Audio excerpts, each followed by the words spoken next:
How's everybody doing? Welcome back to the channel. As you guys see by the title, we're going to be talking about the one NFL draft prospect that the Minnesota Vikings need to draft. I think the Vikings, if you're walking into their draft room, their war room, and you see the number one name on top, the number one name, it should be him. It should be Derek Stingley Jr., the cornerback out of LSU. He's an absolute stud. I got everything you need to know about him in this video today. I got film. He's a dog. I mean, he is the closest thing to Jalen Ramsey coming out of college that I have seen in a while.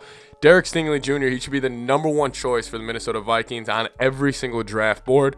Let's talk about it right now. So Derek Stingley Jr., right now, he is 6'1", 195 pounds. And he is 20 years old, and he just completed his third year at LSU. And like I was saying, Derek Stingley, he's a top 5 talent. I mean, in this past year and the year before that, he's been dealing with some knee injuries, and it's kind of caused him to fall down the board at least a little bit, where he's going between the 8 to 15 range. I've never really seen him fall past 15 yet. I have seen on a couple boards him going past the Vikings, but I think he is the best corner in this draft, and it's not close. And I think there is conversation because there are a lot of good corners in this draft. I'm not saying that the other corners in this draft aren't first-round talents. They all certainly are, especially the one from Cincinnati I really like. But he is different. Derek Stingley is different. First off, the number one thing that jumped off when I went into this deep diving of him is his ball skills. He has a Trayvon Diggs to him, and maybe it was just because he was wearing the number 7 at college, and obviously it's different. But his ball skills, if you throw it up in his general direction, he's going to at least go make a play on the ball. He's a very aggressive corner, but he's got the good side of Trayvon Diggs, but he doesn't have the bad, because he's also got this almost Jalen Ramsey lockdown corner mentality. And here's the part where it's kind of stuck out to me as Jalen Ramsey. I'll put the clip up on the screen right here. Is him being just a physical corner, him coming up in the run game, making a play on a ball, which is, I think, for the Vikings scheme, and with having Patrick Peterson as the veteran there, they need some young corners to get up and get after it. They need to have some more athleticism in the cornerback room, and this is him.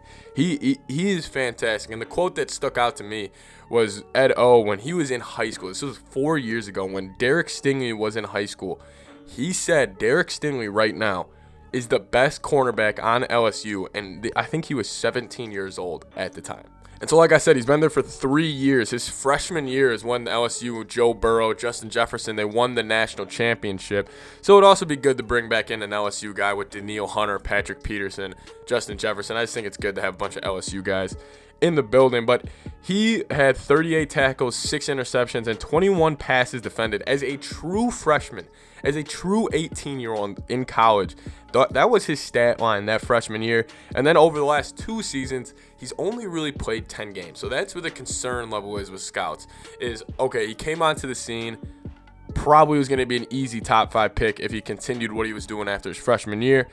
Got injured. So now it's kind of the debate of, do you go take a risk on this guy, even though he could be 1 or 2 injuries away from him really taking a step down in his athleticism? Or it could be the analytical side of Kwesi going off in his head, and he's thinking, I could get this guy who has top 5 value, but at the number 12 overall spot. And the number one thing about him, I'll show the clip right now, great recovery movement. I think in the NFL, this is huge, because DBs in the NFL, you're going to get beat a lot. I'll put this clip up right now. You're going to get beat.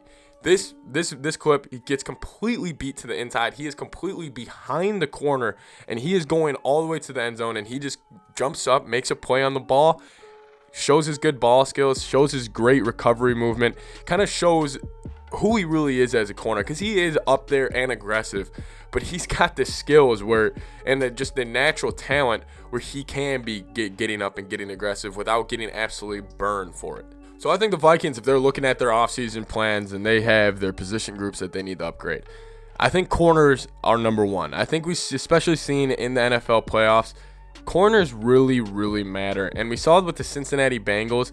They had guys like a Wouzier, a couple other guys step up, but then they did have that one, piece of burnt toast in Eli Apple. And it's just really tough in the NFL with the amount of good receivers, especially in the NFC. You're going to need to have corners that can match up somewhat. In the past 2 years, the Vikings corner room has been bottom 5 to bottom 3 in the NFL. So I think if you get a guy like Derek Stingley, it can almost flip the whole group on its head, where you're saying we have our future corner, just throw him in there, look away, he'll develop, he'll be fine. I also think if you're bringing a guy like this who does have injury concern, bring him into a stronger organization. I do think the Vikings have one of these stronger organizations in the NFL. They've been consistently winning, and we can kind of see where the company and where the business and where the team is going right now. It's going in a more progressive fashion. And I think if you bring a guy like Derek Stingley, he can solve almost all your problems in the secondary. You have a young, aggressive corner. You have a guy you can throw on a Devontae Adams, maybe not as a rookie, but maybe in a couple years, you can throw on a number one receiver and just kind of shut down that side of the field. He's the best prospect in the draft in the secondary. He's better than the Kyle Hamilton safety prospect. He is the number one choice for the Vikings. And if they can move up to 6 or 7 and get him, you go get him, because he is the number one choice. And I'll sit down here and I'll beat this table, tell the draft that Derek Stingley Jr., he has to be the number one choice for the Vikings.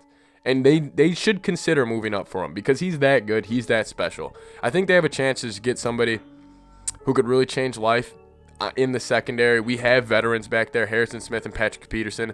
But in today's NFL, you need to be fast. You need to be athletic in the secondary specifically. Vikings aren't that.